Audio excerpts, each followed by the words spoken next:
ये को आप सरकार को मानना चाहिए, जो किसानों की मांगे हैं, जो किसानों का हक है वो देना चाहिए।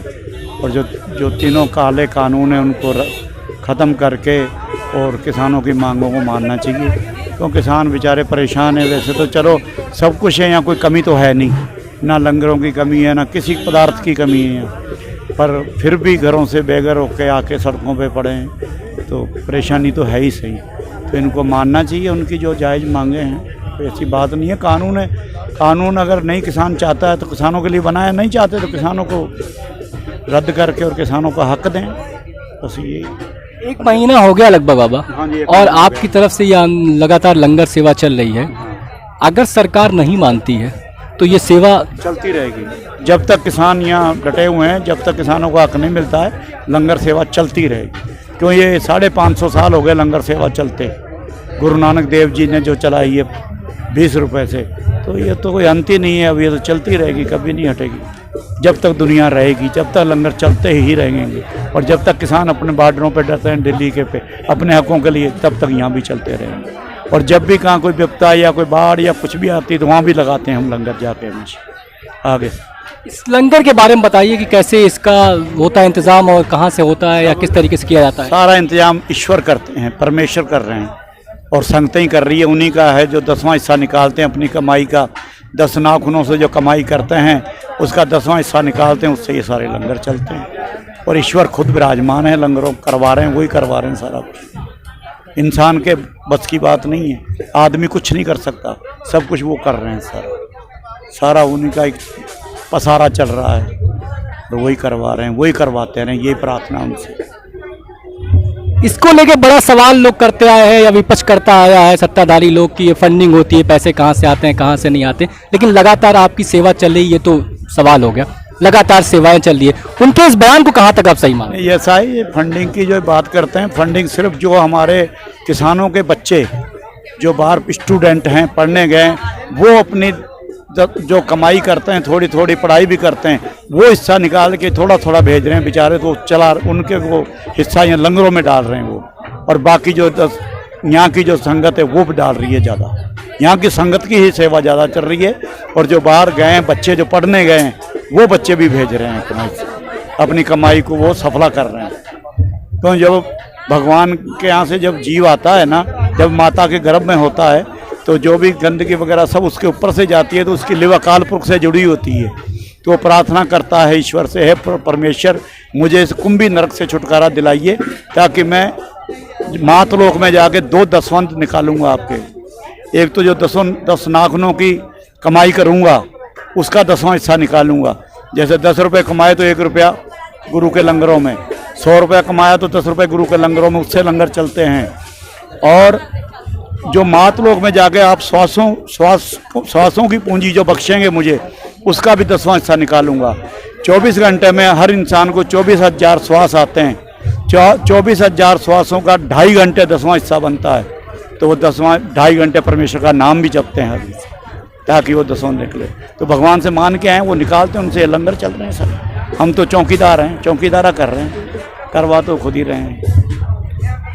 चौकीदार से समझ में आई एक बात आई कि मोदी जी भी अपने आप को चौकीदार ही कहते हैं, उसको आप कहाँ तक सही मानते हो, जो मोदी चौकीदारी जो कर रहे हैं? वो चौकीदारी बढ़िया निभाएं तो किसानों को हक दें। जब डाका डल रहा है, चोरी तो हो रही है, तो चौकीदार सो क्यों रहा है? फिर चौकीदार सोए नहीं ना, फिर उनका हक दें। फिर पता होना चाहिए अभी बॉर्डर पे आके किसान पड़े हुए हैं ठंड में, तो मैं इनका जाके देखूं, इनका जो हक है इनको दूं। ये है ना चौकीदार का तो फर्ज निभाना, तो ये अच्छी तरह से।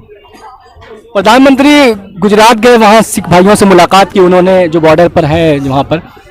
इसको कहाँ तक क्या मैसेज देना चाहते हैं वहाँ जाकर वो? अब ये तो वही जाने, अपन को क्या लेना, इन चीज़ों से नहीं ना पता। अब जिस चीज़ का नहीं हो वो बात नहीं चाहिए, तो यहीं उनको होना तो यहाँ चाहिए था, सबके बीच में। किसानों को सुनते दुख दर्द भी, क्या बात है, अभी जो हक हैं जो लो, नहीं किसानों को। अब आपको ये जैकेट नहीं चाहिए, मैं ज़बरदस्ती आपको दूँ तो जाए थोड़ी।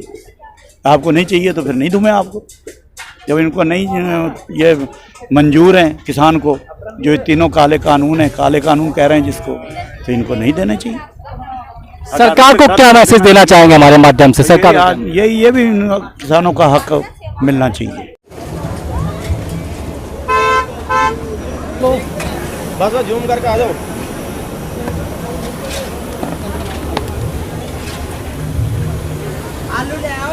हम बात करेंगे, ये कब से चला रहे हैं आप? ये जिस दिन से शुरू हुआ था ये आंदोलन, तभी से लंगर शुरू कर दिया था हम लोगों ने। और जो संत बाबा जी हमारे नरेंद्र सिंह जी हैं, उसके बाद संत बाबा बलविंदर सिंह जी हैं, और जत्थेदार बाबा जी बैठे हैं हमारे, जो मुखिया जी यहाँ पे हैं इस टाइम, बाबा मोहन सिंह जी, ये यहाँ के इंचार्ज हैं। और यही लंगर की सारी व्यवस्था देख रहे हैं। इसमें दसवंध हिस्सा वगैरह सब लोग देते हैं। कोई पानी की सेवा कर रहा है, कोई दूध की सेवा कर रहा है, रोज़ खीर बन रही है, सब्जी बन रही है, 2-2 3-3 तरह की, पानी के आप देख ही रहे हैं। और ये 20 रुपये का लंगर गुरु नानक देव जी ने चलाया था, जो कि चलाया क्या, उनके डैडी ने उन्हें दिए थे कि जाओ रसद लेके आओ। तो उन्होंने जाके देखा अभी बैठे हुए हैं, संगत लोग बैठे हुए, तो वहाँ से 20 रुपये का लंगर शुरू किया था। आज से 500-550 साल पहले स्टार्टिंग की थी इस लंगर की।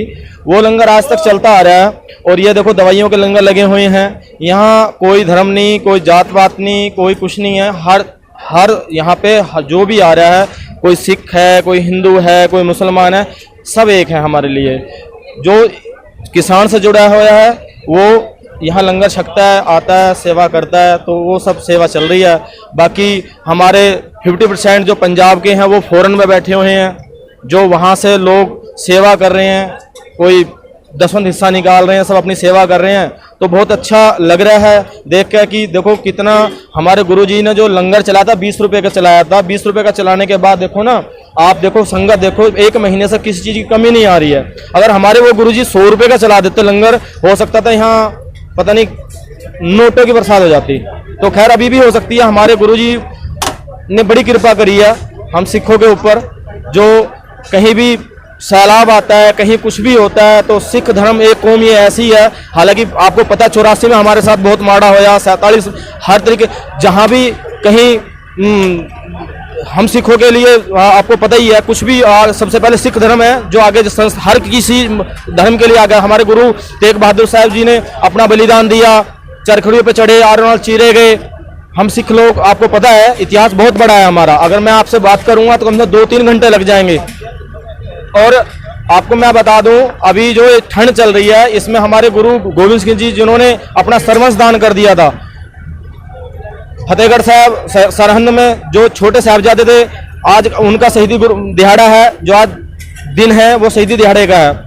और जो बड़े बाबा अजीत सिंह बाबा जोरावर सिंह जी थे वो चमकौर के डी में शहीद हो गए थे। तो ये शहीदी दिहाड़ा चल रहा है, जो इतनी ठंड है फिर भी उसमें हमारे जो गुर सिख भाई हैं सेवा में कोई भी पीछे नहीं हटने को राजी। सब कह रहे हैं जब तक ये 3 बिल हमारे मोदी जी नहीं हटाएंगे तब तक यहाँ चाहे 1 महीना, 2 महीने, 2 साल, 60 साल, 5 साल जो भी है वो चलेगा, जब तक संगत यहाँ बैठी है और हम सेवा भावना करते रहेंगे। ये लगातार किसानों में ये सेवा गुरुद्वारा कमेटियां कर रही हैं, बहुत सारी संस्थाएं भी कर रही हैं। फंडिंग को लेकर बड़ा सवाल है कि ये खालसा तालिस्तान और बहुत सारी सवाल, इसको कहाँ तक आप सही मानते? देखो ये तो सब कहने की बात है। अब एक बात बताइए, अगर मैं आपको कहूँ ये दाल बनी है, दाल खाओ, या दाल जबरदस्ती किसी को तो कही जाए खाए और आपका पेट खराब होता है तो आप नहीं खाएंगे। तो कभी भी जो ये 3 आपको पता है काले कानून इन्होंने बिल पास कर दिए हैं, तो इन्होंने नहीं करने चाहिए ना। ये देखो एक बंदा पढ़ा लिखा होगा, 2 होगा, 3 होगा, 4 होंगे, जब सारे अनपढ़ गंवार तो है नहीं है। लाखों में तादाद में इतनी जनसंख्या यहाँ सिख लोग पड़े हैं, हमारे जत्थाबंदी हैं जो रोज जाकर वहाँ बोल रहे हैं कि जी ये 3 नियम कानून अपने वापसी लो। तो लेने चाहिए ना, मोदी जी को समझना चाहिए। अभी कच्छ भी गए थे, मैं पहले भी वीडियो में आया था, मैंने बात कर दी। कच्छ भी गए थे, वहाँ गुरुद्वारे के मेंबरों से मिलकर आ गए, वहाँ वीडियो वायरल कर दी गई कि जी नहीं मोदी साहब तो वहां पे मिल के आए हैं, किसानों से मिल के आए हैं, जबकि किसी किसान से मोदी साहब मिल के नहीं आए। पार्लियामेंट में भी उन्होंने भगवंत जी ने कहा कि जी 3 काले कानून वापसी करो, वहां मोदी साहब कुछ नहीं बोल रहे हैं। तो हमारे मोदी साहब जुमलाबाजी करते हैं, झूठ बोलते हैं। अब नहीं कहनी चाहिए, थोड़ा मोदी साहब ध्यान दो। इतने हमारे अभी कम से 40-45 जो सिख हमारे जो किसान भाई हैं वो शहीद हो गए हैं। एक भी किसी ने गृह मंत्री से लेकर, राजनाथ से लेकर, मोदी साहब से लेकर किसी ने भी एक बार भी किसी के लिए कुछ लफ्ज नहीं बोला गया कि हमारे जो किसान भाई हैं शहीद हो रहे हैं। क्यों? वो किसान हमारे जो खेती कर रहे हैं, जो अन्न पैदा कर रहे हैं। मैं एक बात कहना चाहता हूं, अगर 1 साल किसान पैदावारी नहीं करेगा तो पूरा दिल्ली का, पूरे भारत को, इंडिया को पता चल जाएगा आलू कहां से खाएगा, प्याज कहां से खाएगा, टमाटर कहां से खाएगा, गेहूं कहां से लेगा। अगर किसान पैदावारी नहीं करेगा तो मैं कहता हूं जवान से बाहर जो जीव है ना, एक ब्रांड बाहर आ जाएगी मोदी जी। मैं बताना चाहता हूं आपको इस वीडियो के थ्रू।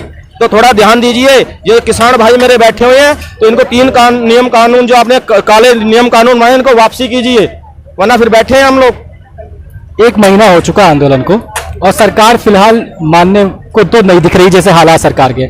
अगर सरकार नहीं मानती तो आगे क्या हो? सर देखो, हमारे जो जत्थेबंदी हैं, जैसा वो कहेंगे हम वैसा करेंगे। हम बैठे हुए हैं, हम भी किसान हैं। अगर आज मैं यहाँ बैठा हूँ तो कम से कम मेरा बच्चा कल वो ये तो नहीं कहेगा मेरा बाप गया था, या बुढ़ापे में मैं बैठा हूँ क्या मेरे बाप ने क्या किया, ये तो नहीं बोलेगा ना।